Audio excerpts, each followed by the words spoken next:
Assalamualaikum warahmatullahi wabarakatuh. Alhamdulillah, wassalatu wassalamu ala rasulillah wa ala alihi wa sahbihi wa mawalah, amma ba'd. Saudara-saudara dan saudari-saudariku kaum muslimin dan muslimat, semoga Allah meridai dan merahmati kita semuanya. Kesempatan pagi hari ini mari kita manfaatkan untuk kembali membaca sebuah kitab yang membicarakan tentang bagaimana seorang muslimah yang dikehendaki oleh Allah dan Rasulnya, yaitu kitab Ayyatuhal Muslimah Hakadha Yuridikallahu wa Rasuluh Antakuni, karya Syekh Amr Abdul Mun'im Salim. Dan pada kesempatan yang lalu sudah kita bacakan beberapa syarat pakaian wanita muslimah yang dituntunkan di dalam agama kita yang mulia ini. Saya bacakan kembali lagi sambil kita murajaah. Kita ingat bahwa syarat yang pertama adalah menutup seluruh tubuh wanita kecuali wajah dan telapak tangan. Sekali lagi ini menurut jumhur ulama, dan menurut sebagian ulama bahwa aurat wanita adalah seluruh tubuhnya tanpa terkecuali. Kemudian syarat kedua, pakaian itu bukan merupakan pakaian perhiasan atau pakaian yang mengandung perhiasan, artinya bukan pakaian yang mengandung daya tarik. Yang ketiga, bahan yang digunakan bukan bahan yang transparan dan tidak ketat. Kemudian syarat keempat, tidak berbau wangi dengan apapun sebabnya. Yang jelas pakaian itu tidak mengandung wewangian. Kemudian yang kelima, pakaian wanita muslimah tidak boleh menyerupai pakaian laki-laki atau pakaian wanita-wanita kafir atau non-muslim. Pagi hari ini kita baca syarat yang keenam. Asy-syartus sadis ay yakuna khaliyan min at-tasalib. Syarat yang keenam, pakaian seorang wanita muslimah tidak boleh mengandung gambar salib atau hiasan-hiasan yang berbentuk salib. As-salibu wat-tabarruku bihi wa tasmi'uhu wa irtida'uhu wa tazayyunu bihi kulluhu min madahiri ahli syirki minan nasara faqad umirna bi mukhalafatihim kama taqaddam. Khaliful musyrikin. Salib artinya kita mengambil barakah pada salib, membuat, memakai atau berhias dengan salib. Semua ini adalah bentuk-bentuk penampilan ahlus syirk, yaitu orang-orang Nasrani. Padahal kita diperintah oleh Rasulullah SAW, sebagaimana telah kita sebutkan pada pertemuan yang lalu, khaliful musyrikin, bedakan diri kalian dengan orang-orang musyrik secara umum. Termasuk dalam hal ini adalah dalam berpenampilan atau berpakaian. Wal libasu min ahammi mazahiri ahli al-milad. Pakaian merupakan bentuk penampilan lahiriah yang paling penting. Semua pemeluk agama mesti memperhatikan penampilan mereka. Wa ahlu kullu millatin lahum tabi'un khasun wa hadiyun khasun fi libasihim yakhtalifuna bihi an ghairihim. Masing-masing pemeluk agama mempunyai pakaian khusus, tanda khusus, ciri khusus dalam pakaian mereka yang bisa membedakan diri dengan pemeluk-pemeluk agama yang lain. Ini sudah secara otomatis dan bisa kita lihat dalam kenyataan sehari-hari. Masing-masing pemeluk agama mempunyai pakaian yang berbeda. Wa min akhassi madhahirin nasara fi dzalika labsus salib. Salah satu ciri khas, tanda khusus penampilan lahiriah orang-orang Nasrani dalam pakaian mereka adalah mengenakan salib. Baik itu mengenakan salib secara langsung, dipakai kalung, atau mungkin diletakkan di baju mereka, atau salib itu dalam bentuk gambar secara langsung. Walidzalika faqad sahha 'anil nabiy sallallahu alaihi wa ala alihi wasallam ma yukhalifu hadzal hadi. Dalam hadis yang sahih dari Nabi sallallahu alaihi wa ala alihi wasallam disebutkan perintah supaya membedakan diri dari penampilan khusus orang-orang Nasrani ini. فعن أم المؤمنين عائشة رضي الله عنها أن النبي صلى الله عليه وسلم لم يكن يترك في بيته شيئا فيه تصاليب إلا نقضه. Dalam hadis Aisyah Ummul Mukminin, semoga Allah meridainya, bahwa Nabi sallallahu alaihi wasallam tidak pernah meninggalkan sesuatu di rumahnya, tidak pernah meninggalkan sesuatu di rumahnya yang mengandung gambar atau mengandung unsur salib, kecuali beliau pasti menghapus atau merusaknya. Fahadal hadithu, hadis ini diriwayatkan oleh Imam Bukhari. Hadal hadithu sarihun fi tahrim iqtina'i as-salib, fakayfa bilabsihi wa tazayyun bihi wa da'wat ilayhi biltizamihi fil hadi al-zahir. Hadis ini secara jelas menunjukkan haramnya menyimpan salib. Menyimpan saja tidak boleh, diharamkan. Bagaimana kalau kemudian memakai, berhias dan mengajak orang lain untuk menggunakan salib? Tentu saja ini lebih diharamkan lagi. Hadis yang lainnya, an Difrata ummi Abdurrahman ibni Udzainah qalat kunna natufu ma'a ummi al-mu'minin Aisyah fara'at 'ala imra'atin burdan fihi tasalib faqalat itrahih fa inna an-nabiy sallallahu alaihi wa ala alihi wa sallam kana idza ra'a nahwa hadha qabadahu atau qadabahu. Dari Difrah Ummu Abdurrahman bin Udzainah, beliau menyatakan kami pernah melakukan tawaf bersama Ummul Mukminin Aisyah. Kemudian beliau melihat seorang wanita yang mengenakan pakaian yang mengandung gambar salib. Kemudian beliau berkata, "Itrahi." Lepas dan buanglah pakaian itu. Fa inna Nabiyya sallallahu alaihi wasallam kana idza ra'a nahwa hadha qadabah. Karena Nabi sallallahu alaihi wasallam bila melihat hal seperti ini, yakni pakaian yang mengandung unsur salib, beliau membuangnya. Atau beliau melepas kemudian membuangnya. Hadis ini diriwayatkan oleh Imam Nasa'i. Qala Ibnu Muflih rahimahullahu taala, Imam Ibnu Muflih semoga Allah merahmatinya berkata, yukrahu salibu fi thawbi wa nahwi. Dibenci adanya unsur salib pada pakaian atau apa saja. Qala Ibnu Hamdan wa yahtamilu tahrim. Jadi ucapan beliau ini mengandung kemungkinan hukum haram. Jadi makruh di sini artinya adalah haram, bukan sekedar makruh yang seperti yang biasa kita fahami. Tapi ada kemungkinan yang dimaksud makruh di sini adalah hukumnya haram. Jadi kesimpulannya yang keenam, syarat keenam adalah ayyakuna khaliyan minat tasalib, tidak mengandung unsur salib apapun bentuknya, baik itu ditempelkan sebagai perhiasan atau langsung dalam bentuk gambar salib di pakaian atau benda-benda yang mirip-mirip dengan salib dan seterusnya. Kemudian syarat yang ketujuh, syaratus sabi ayyakuna khaliyan minat tasawir. Syarat ketujuh, tidak ada gambar atau ornamen-ornamen atau motif-motif tertentu yang mengandung unsur gambar. Wa dzalika li amrayn. Hal ini disebabkan oleh dua perkara berikut. Al-awwal annahu qad taqaddama al-qawlu bi an yakuna az-ziyyu ghayra zinatin fi nafsihi. Sudah kita sebutkan bahwa salah satu syarat pakaian seorang wanita adalah bukan pakaian yang merupakan perhiasan. Fama tashtamala ala tasawir, jika mengandung gambar, ornamen, tentu ini menjadi sebuah perhiasan. Berarti ya, ketika dia menjadi sebuah perhiasan berarti tidak dibolehkan. Hatta walau kanat lima laysa lahu ruhun kazuhur wal ashjar wa naqashat wa ghairiha kharaja an dzalik. Meskipun gambar-gambar itu bukan gambar makhluk hidup, meskipun gambar-gambar itu tidak atau bukan gambar yang bernyawa, misalnya gambar bunga, pepohonan atau motif-motif atau ornamen-ornamen tertentu, meskipun demikian, ya meskipun bukan gambar-gambar yang bernyawa, tetapi dia tetap menjadi perhiasan sehingga dia dilarang, ya, dari kaum wanita. Kemudian yang kedua, hurmatu taswiri zawatil arwah, haramnya gambar makhluk yang bernyawa. Ini lebih lagi secara khusus.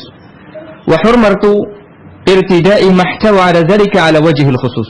Tentu saja secara umum dilarang membuat gambar-gambar yang bernyawa, apalagi ya kemudian memakainya. Secara khusus jelas dilarang. Wa fi dzalika jumlatun kabiratun minal ahadits.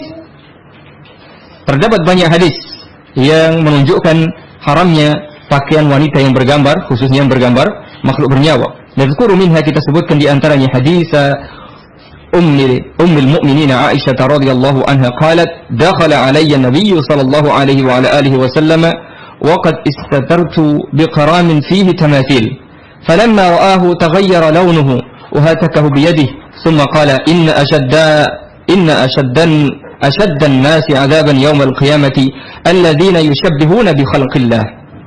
Hadis Ummu al-Mu'minin Aisyah radhiyallahu anha, beliau menyatakan, suatu kali Nabi masuk ke rumahku, sedangkan saat itu saya membuat gordin atau penutup ruangan dari kain yang ada gambar-gambarnya, ada motif ornamen-ornamennya.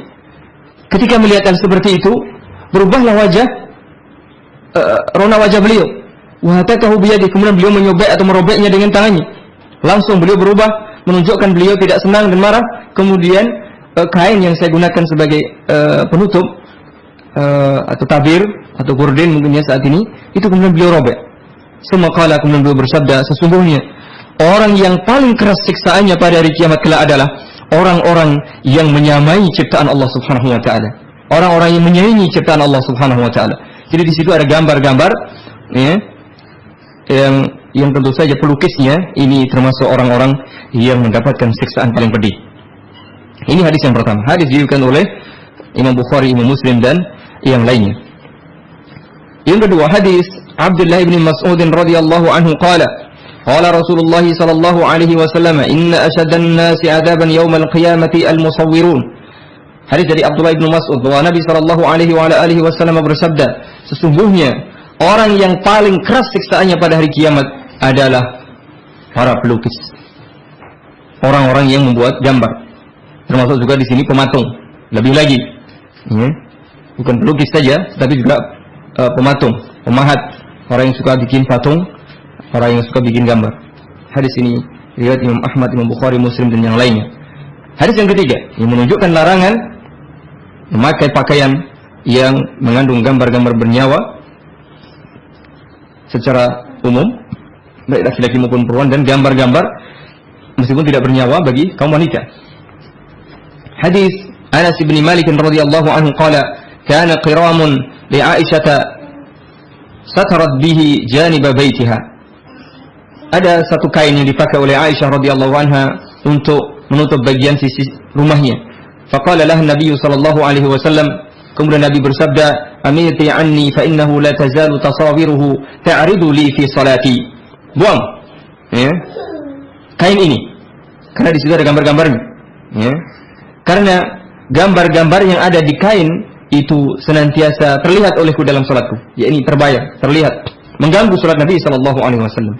Wa qad bawwaba al-Bukhari li hadzal hadits fi sahihihi bab karahiyatus salati fi at-tasawir.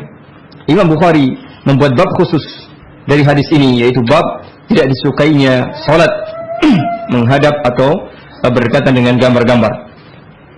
Termasuk juga mungkin bisa kita ambil faedah di sini adalah menggunakan karpet atau sajadah yang banyak ornamennya, apalagi gambarnya gambar bernyawa. Nah, ini tolong diperhatikan. Meskipun ini bukan pakaian wanita. Jadi bagi secara umum hendaknya karpet-karpet yang ada atau tembok-tembok masjid itu jangan sampai diberi hiasan-hiasan yang terlalu banyak sehingga mengganggu orang yang salat. Dicarikan atau diusahakan dicari ya polos ya, sehingga tidak mengganggu. وقد تقدم حديث المؤمنين عائشة رضي الله عنها أن النبي صلى الله عليه وسلم لم يكن يترك في بيته شيئا فيه تصالب إلا نقضه. Nabi tidak pernah membiarkan barang apapun yang ada di rumahnya yang mengandung salib ya, kecuali beliau rusak atau beliau hapuskan ya, gambar salibnya. وقد بوّب له البخاري رحمه الله تعالى باب نقض الصور. Imam Bukhari juga membuat bab dari hadis ini, bab ya, menghilangkan atau merusak gambar-gambar. Qala al-Hafidz Ibnu Hajar, Al-Hafidz Ibnu Hajar berkomentar, alladzi yadhhar, yang tampak olehku, kata beliau, annahu istanbata min naqdi as-salibi naqd as-surati allati tashtariku ma'a as-salibi fil ma'na.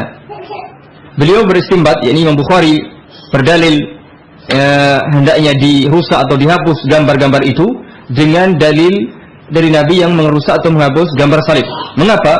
Karena adanya kesamaan makna, ya, kesamaan makna. Dalam arti adalah gambar. Wa huwa ibadatuhuma min dunillah. karena kedua-duanya ini bisa disembah selain Allah Subhanahu wa taala. Fa yakunul muradu bisuwar fi tarjamah khususun ma yakunu min zawatil arwah.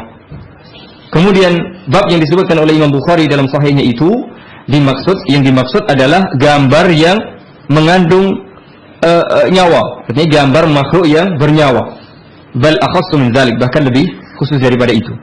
Qultu, kata Syekh Amr, ini penulis buku ini, wal ahaditsu fi hadzal babi katsiratun wafirah. Hadis-hadis yang melarang adanya gambar di dalam masalah pakaian itu sangat banyak.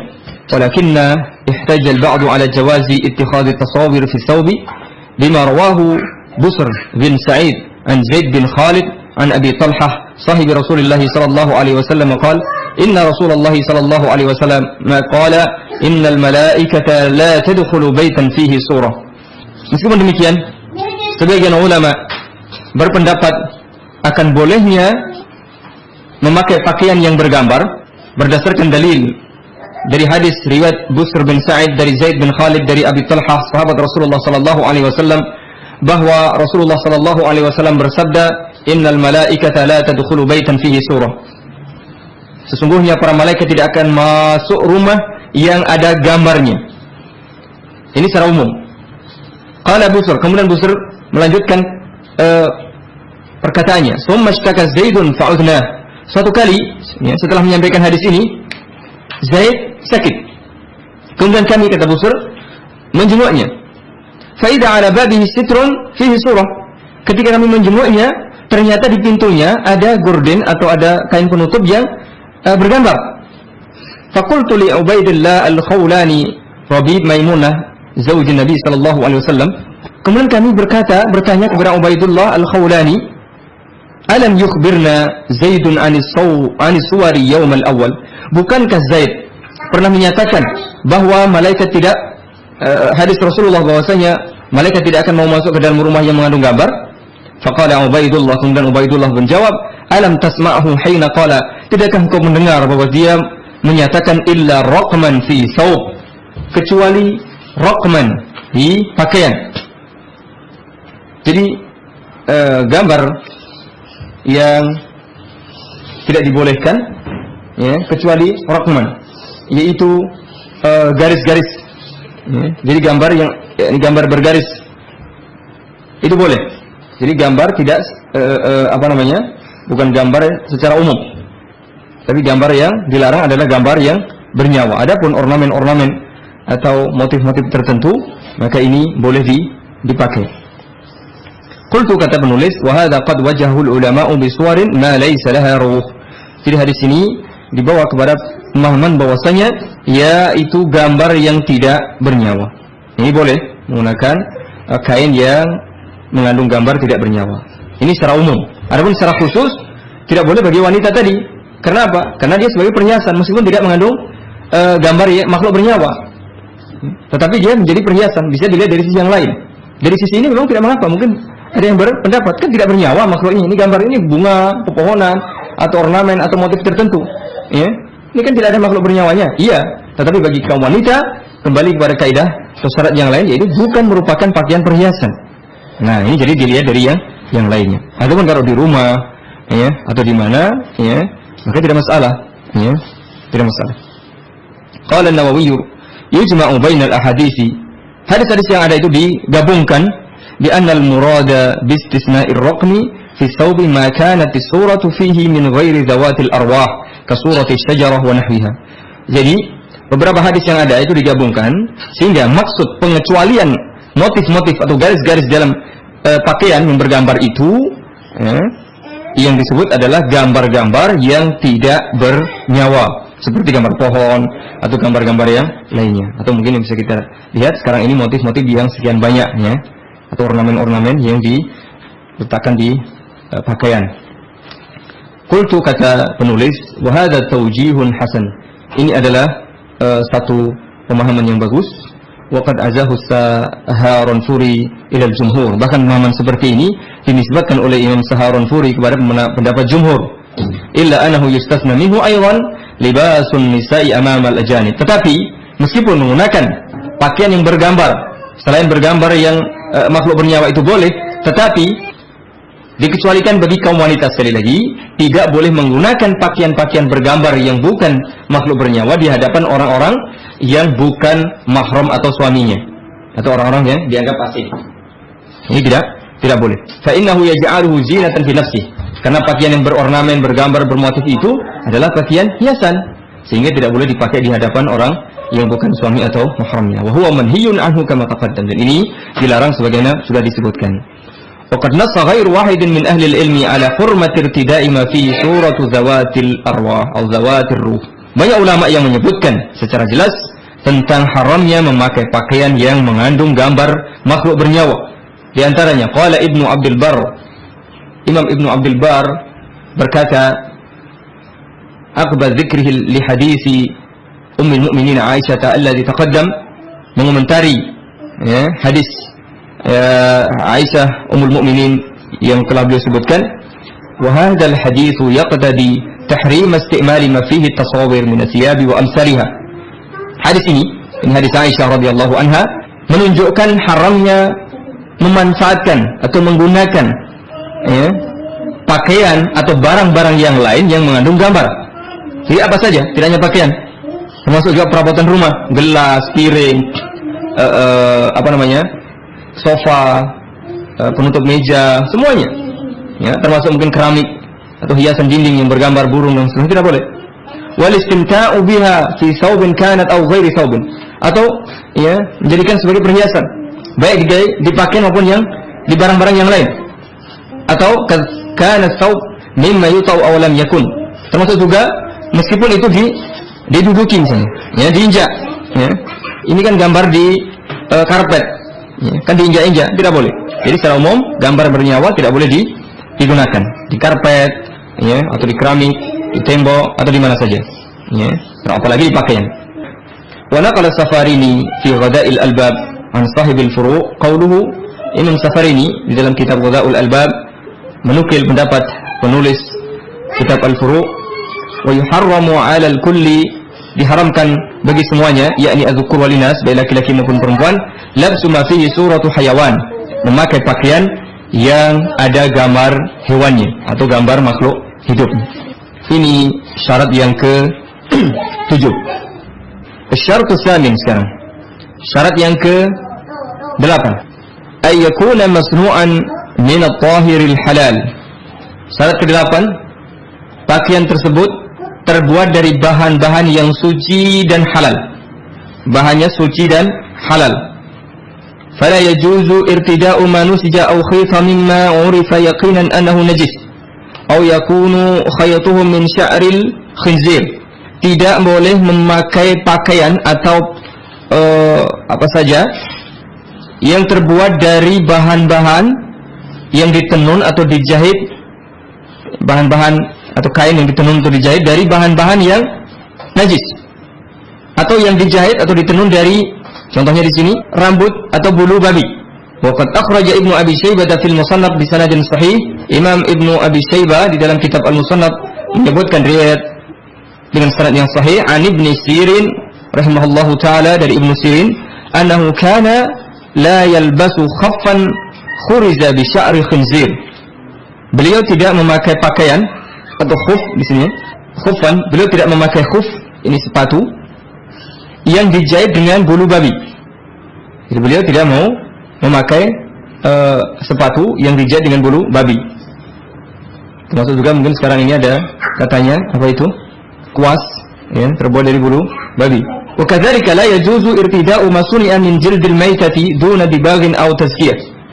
Begitu pula tidak diperbolehkan menggunakan bahan-bahan yang terbuat dari kulit bangkai yang tidak disimak, tidak disamak maksudnya. Kulit bangkai yang belum disamak atau yang tidak disucikan, ini tidak boleh. Kama la yajuzu irtida'u ma suni'a minan nimar. Tidak boleh pula memakai pakaian-pakaian atau perabotan yang dibuat dari kulit harimau. Dalilnya adalah li hadis Muawiyah bin Abi Sufyan radhiyallahu anhu qala, hadis dari Muawiyah bin Abi Sufyan radhiyallahu anhu, beliau berkata, la tarkabul khazza walan nimmar. Janganlah duduk di pakaian atau kain yang terbuat dari sutra atau yang terbuat dari kulit harimau. yaitu ay juludun numur wa yatanazzalu manzilatahu sairus siba. Kata beliau, ini maksud adalah kulit harimau dan kulit binatang buas lainnya. Ini termasuk atau digolongkan dalam kategori larangan ini. Wa in kana an-nahyu an rukubihi yadullu ala hurmatihi. Duduk, ya, menduduki kulit ini tidak boleh. Fa min babi aula ay yadullu ala hurmati labsihi wa irtidaihi. Tentu saja lebih haram lagi, ya, bila dipakai atau dikenakan. Kalau duduk saja tidak boleh, mestinya lebih tidak boleh lagi kalau dikenakan dan dipakai. Wa kullu ma hurrima isti'maluhu mimma yadkhulu fi sun'ati thiyabi fala yajuzu irtida'uhu wala bai'uhu wala shira'uhu illa bi syartihi wallahu a'lam. Semua bahan pakaian yang tidak boleh atau diharamkan penggunaannya, ya, berarti tidak boleh dikenakan, tidak boleh dijual belikan kecuali dengan syarat-syarat yang telah ditentukan. Wallahu a'lam.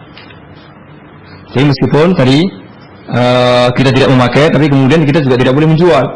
Ya, saya tidak menggunakan misalnya baju yang bergambar nyawa, makhluk yang bernyawa.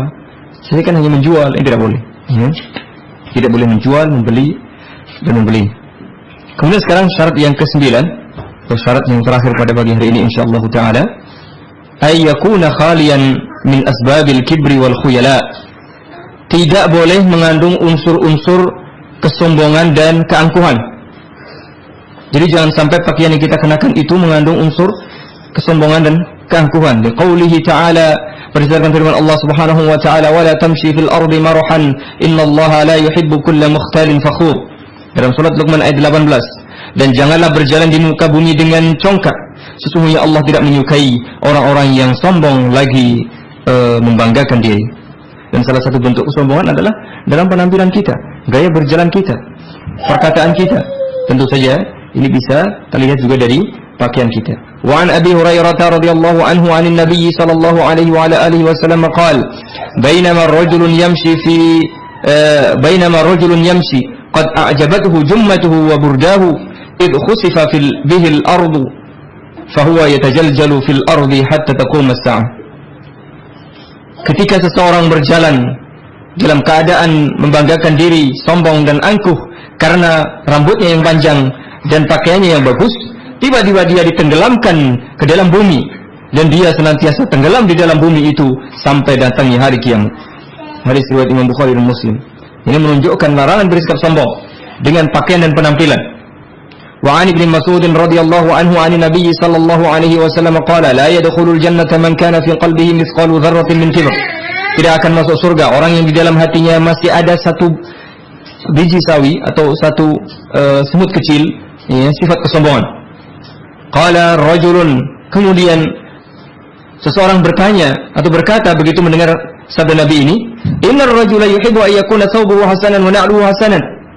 Bagaimana ya Rasulullah jika seseorang itu, ya, ini namanya orang itu kan senang jika pakaiannya dan sandalnya bagus. Itu manusiawi, tabiat manusia senang kalau pakaiannya bagus, penampilannya bagus, ya, sandalnya, sepatunya, kaos kakinya itu bagus. Gimana kalau demikian? Apakah ini termasuk kesombongan? Maksudnya demikian. Qala, beliau kemudian menjawab, innallaha jamilun yuhibbul jamal. Sesungguhnya Allah itu maha indah yang menyukai keindahan. Al-kibru batarul haqqi wa ghamtun nas. Yang dimaksud sombong yang menghalangi seseorang masuk ke dalam surga adalah sombong yang berarti batarul haqqi, menolak kebenaran, wa ghamtun nasi, dan merendahkan orang lain. Keindahan sebatas kewajaran, maka tidak mengapa ketika seseorang menggunakan pakaian yang bagus, sandal yang bagus, berpenampilan yang bagus.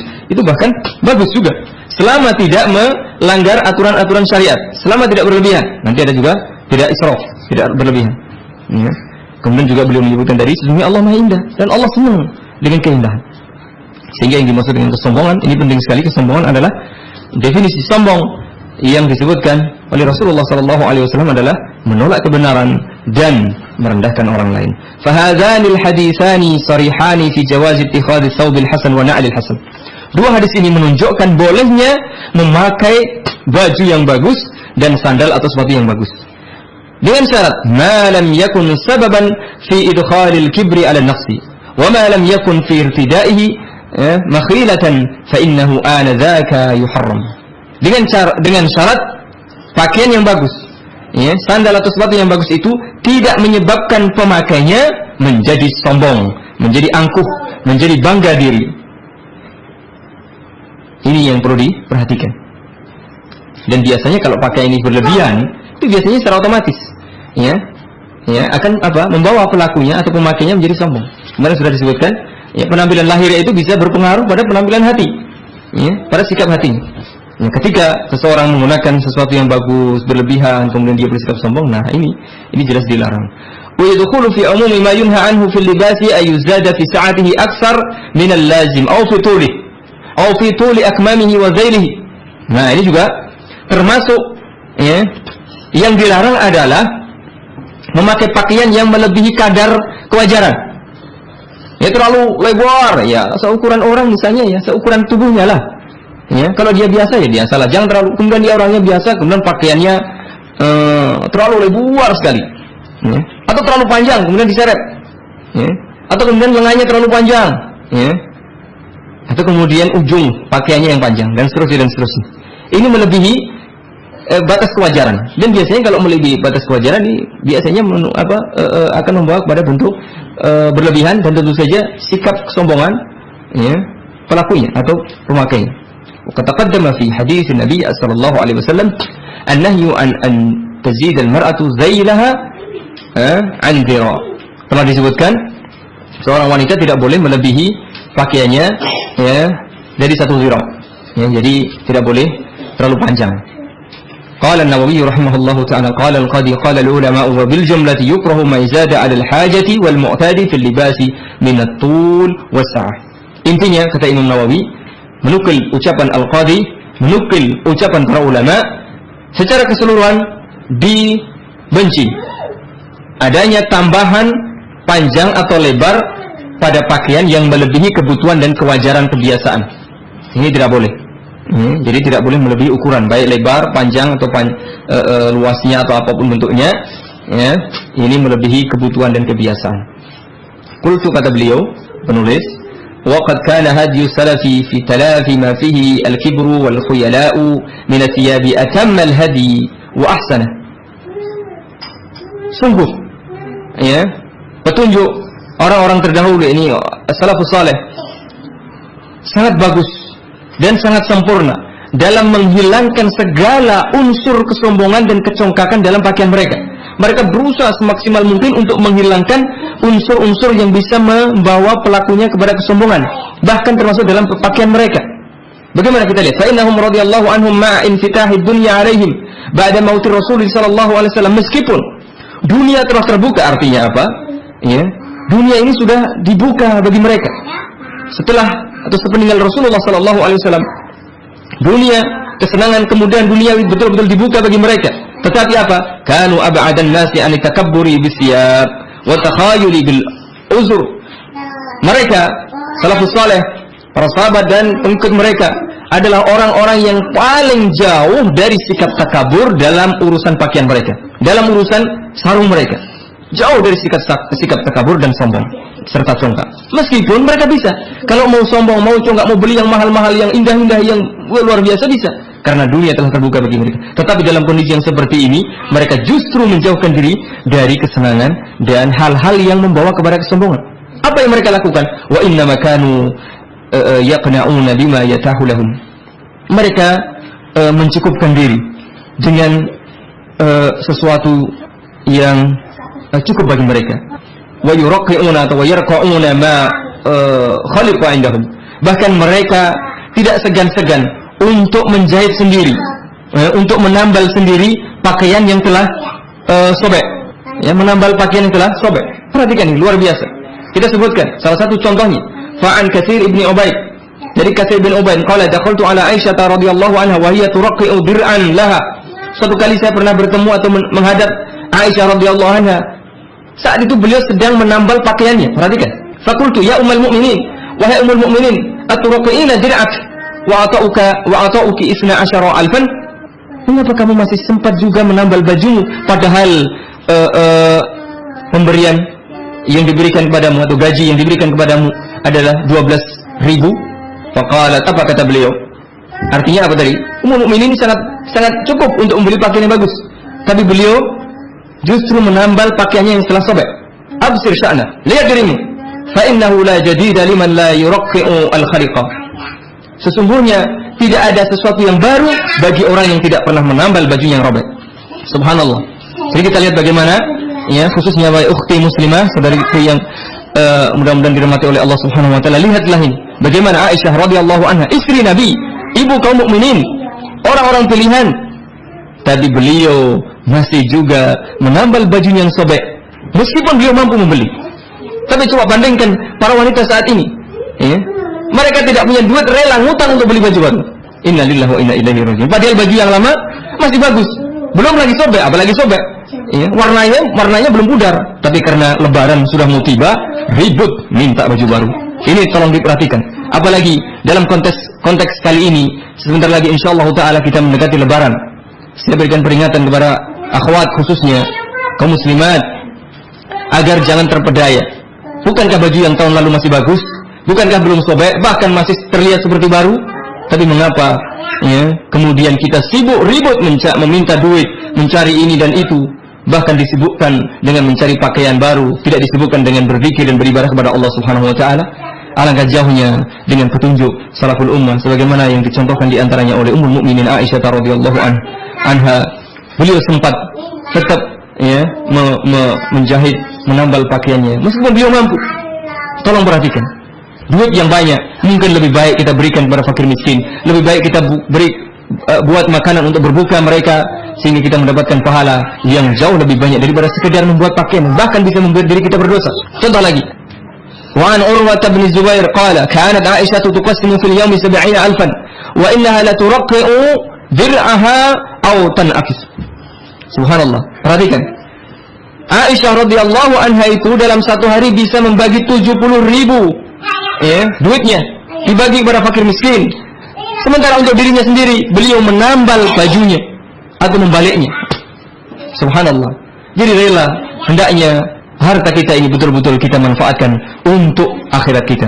Maka disebutkan harta bagi seseorang itu dibagi 3. Untuk makanan yang sebentar lagi akan hilang, kita makan sebentar, hilang kemudian. Untuk pakaian yang tidak lama kemudian akan lusuh, akan menjadi jelek juga.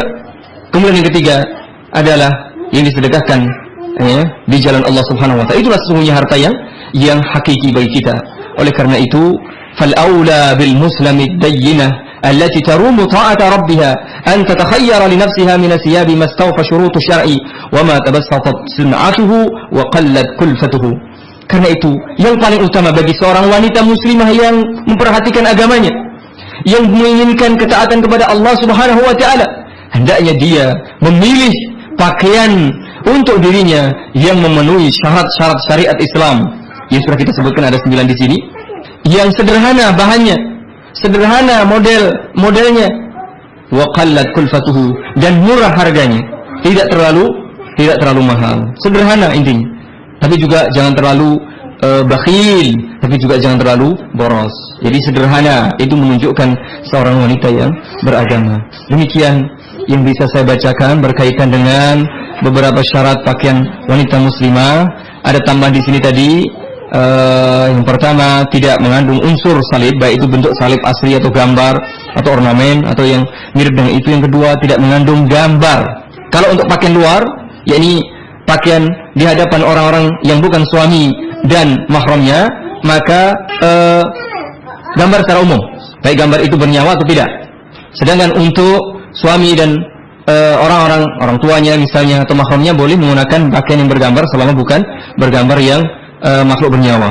Kemudian tidak terbuat, atau yang ke-8 di sini tambahan yang ketiga, terbuat dari bahan yang suci lagi halal. Ya, jangan menggunakan bahan-bahan yang haram. Kemudian yang ke-9 yang terakhir kita baca pada pagi hari ini adalah tidak mengandung unsur yang bisa menyebabkan sikap sombong lagi congkak.